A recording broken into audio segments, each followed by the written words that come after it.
Bonjour, abonnés des Un Clic Télévision. Merci beaucoup pour la confiance. Merci pour tout ce que vous faites pour nous. Merci de toujours nous suivre. Aujourd'hui, nous vous proposons une petite analyse que nous avons faite concernant la dernière sortie médiatique du président rwandais, Paul Kagame. En fait, le président rwandais avait tenu une conférence de presse où il a parlé, où il est revenu sur l'accord de paix qui a été signé entre son pays et notre pays, la République démocratique du Congo. Il a profité pour tirer à bout portant sur notre président. Donc, il a accéléré, il a parlé des choses.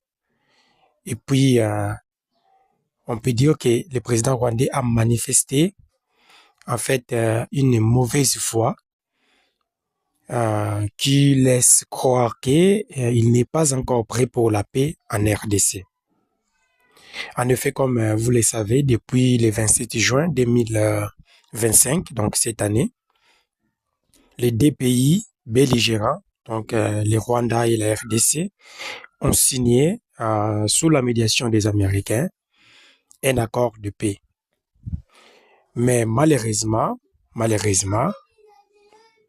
la sortie médiatique du président rwandais vient de nous montrer une fois de plus que le Rwanda n'est pas encore prêt pour le retour de la paix en République démocratique du Congo et dans la sous-région de manière générale. Qu'est-ce que le président rwandais a dit exactement? En fait, il a conditionné le retour de la paix par deux choses. Premièrement, Paul Kagame parle du dialogue entre la République démocratique du Congo et les M23.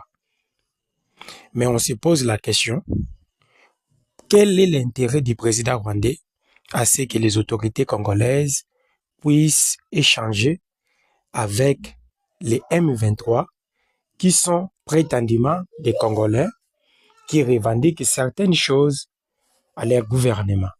Donc cela veut dire que c'est un problème interne qui mérite d'être traité au niveau interne. Donc on n'a pas besoin de Paul Kagame pour prendre la décision d'échanger avec nos compatriotes soi-disant qui sont devenus rebelles. Mais lui, il insiste. Et qu'est-ce qu'il dit? Il dit qu'il est prêt à nous accompagner à Doha où il est prévu de négocier avec les M23.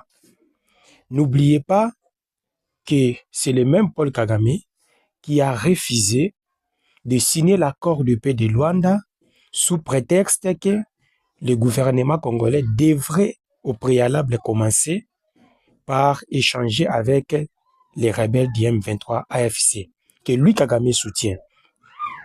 Or, aujourd'hui, il revient sur la même chose pour dire qu'il veut nous faciliter la tâche dans ce dialogue entre nous et les M23. Quand je dis nous, cela veut dire le gouvernement congolais et les M23. Alors, on ne comprend plus rien.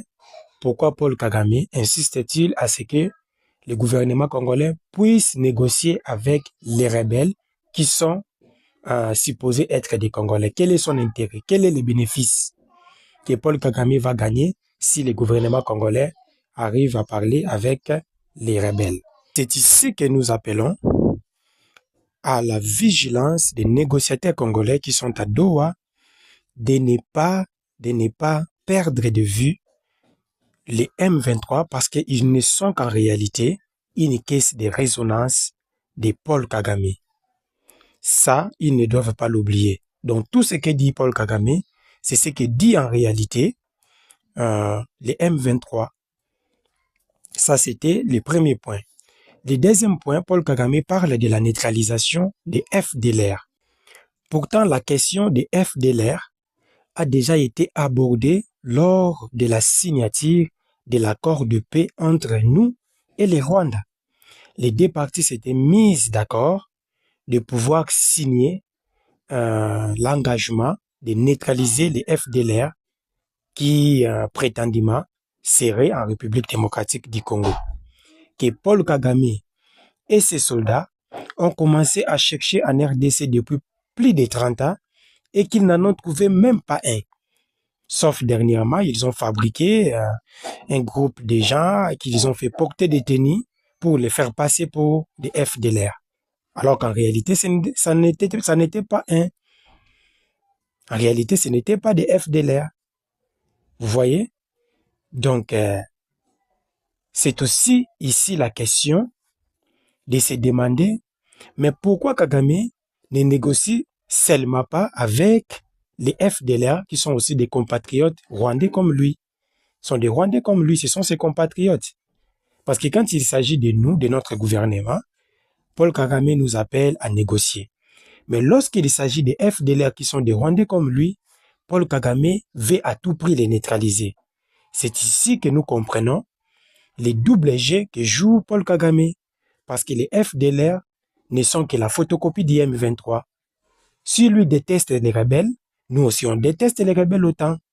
Parce que ce que nous sommes en train de vivre dans notre pays, c'est déjà un génocide, plus que même le génocide qui a été commis au Rwanda. Mais cette fois-ci, c'est le régime de Paul Kagame qui est en train de commettre le génocide en République démocratique du Congo.